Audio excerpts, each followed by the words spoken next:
We're once again moving on the insecure to secure attachment topic. And this area that we're going to be discussing it in is going to be building trust with safe people. And how we are going to do this? Well, we have 3 ways that we're going to talk about where we can do this in our lives. And so the first way that we're going to do this is we're going to surround ourselves with secure, emotionally available people. So this means that when we're healing from insecure attachment, the people that we surround ourselves with really do matter, maybe more than we realize that they do. And you have likely spent a lifetime or a few decades adapting to unpredictability or emotionally available relationships.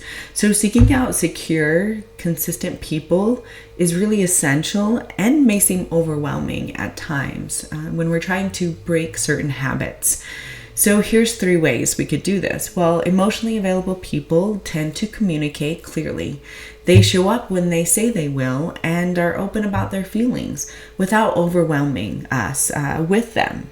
Right? That's really important because we don't want to overwhelm somebody else as well as we don't want to be overwhelmed. And they don't disappear when things get hard or expect you to read their mind. Again, really important aspects of having a secure attachment with people. So you're going to look for patterns of emotionally mature people. Those are people who are going to take responsibility for their actions. They're going to listen without defensiveness, not going to just change the topic on us, right? And they're not going to shame you for actually having needs. Everybody has those. You may feel unfamiliar at times and perhaps even suspicious around secure people at first. That's going to be normal. Your nervous system might associate chaos or inconsistency with love, especially if that's how we grew up, right? We have that connection that we're trying to disassociate with. So give yourself permission to stay curious. So what if safety feels boring at first because we're just not used to it at all? And so why does this matter in the end? Why is surrounding yourself with secure, emotionally available people important? Well, healing really happens in relationships. And surrounding yourself with safe people teaches your brain and your body a new language, right? So this is new. This is going to take us a while. And one where love doesn't require chasing, hiding, or performing. So what's another area that we can work on this in our lives? Well, we can gradually open up and allow ourselves to receive support, right? So if we are from an insecure attachment, we are very well used to doing things on our own and sometimes even pride ourselves on that. But you don't want to always do that. You actually want to be able to rely on others in times of need because we can't do everything ourselves. So insecure attachment often comes with a belief that vulnerability is dangerous or that support will eventually be used against us. So if you think about your childhood, right? If you were vulnerable, opened up about your emotions, how did that go? If you're in an insecure attachment, I'd imagine it didn't go so well. So you learn to keep things on the inside, right? You rely on yourself or you test other people to prove that they're going to leave you in the end. And so here's 3 ways that are helpful for us. So moving towards secure attachment means practicing openness at a manageable pace. So you don't have to overshare or force intimacy, and I don't think you would ever want to. So you're going to start small. And that's going to be, when you have conversations with people, we start small and kind of open up a line of conversation to see if they're open to it and they're able to receive it. So you might say something like, I've been feeling a little off today, or, that was really hard for me to hear. So notice the stories that you come up with when someone does offer you support. Do you think they don't really mean it? Or I'll owe them something now? Gently challenge those stories with curiosity and compassion. Again, are we just going back to what we were used to in our childhood and our teenage years? And so that's what feels safe. So we just automatically think those thoughts. Practice receiving, even if it feels uncomfortable. Let someone bring you soup when you're not feeling well. Let a friend listen without fixing. And let yourself rest in the presence of someone who stays. Super important, that last part. Because it's very hard to be vulnerable in front of people, and just being able to truly relax with somebody who is safe is such a gift for us. So why does this matter? Well, secure attachment grows when you learn that you don't have to carry it all alone. And you should never have to, I don't think. Even when we're kids, of course, we shouldn't have had to carry anything alone. When someone holds space for your vulnerability and doesn't leave, it rewires your idea of what connection can actually be. So what's the last area where we can utilize this in our everyday life? Well, if someone is showing up consistently, shows they are reliable, let yourself trust them.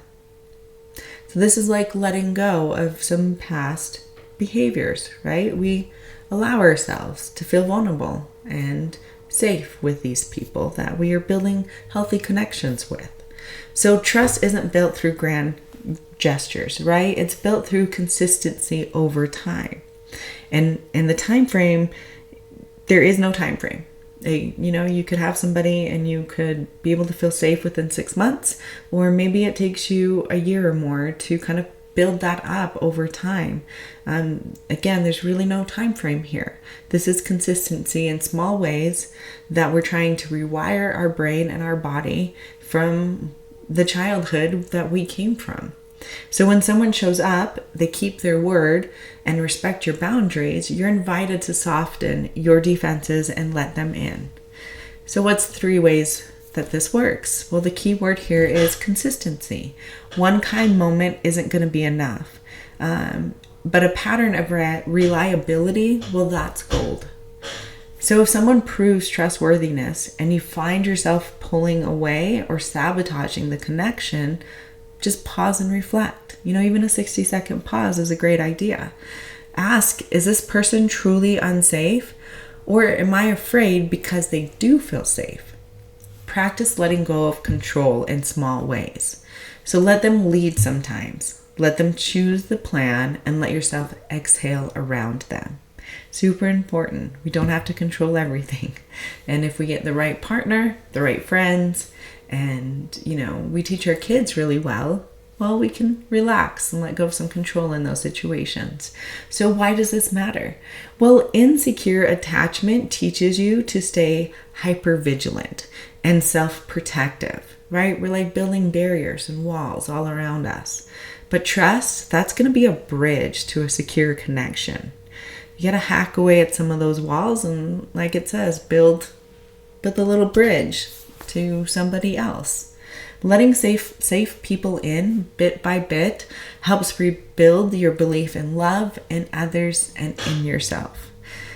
These are all, I think, really hard to do when we are trying to rewire our brain and rewire our body with our reactions and with our thoughts.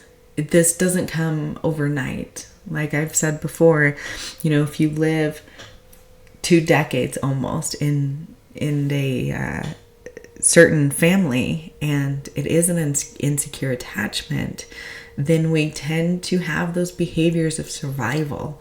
Even if you spend the first 5 or 6 years of your life in an insecure attachment and you move to a family that's secure, we are still going to show for years our survivability tactics and our behaviors. And sometimes we're very unaware of this. And so it takes a while to kind of start letting some of that go and really working on being a new version of us. And so here is the comment section. Are you here? Have you spent decades or 5 years or years, whatever, building trust with safe people? Has that really worked for you? What's worked for you in that as well? Share that so other people can maybe use it themselves. Are you in the middle of this journey? Tell us about it. Is it easy? Is it hard? Is it something you work out every day, or is this sort of becoming like muscle memory now that you're in the middle of it? Or are you at the beginning of this journey in building trust with safe people? Is this a really difficult thing for you? Are you finding that you keep rubber banding back to the way you were and it's really hard to kind of disassociate yourself from those behaviors we had and those survival tactics for the environment we grew up in. I'd love to hear your comments. I think definitely learn from other people's stories and how they were able to do what they did. So drop a comment below and let's get the conversation started.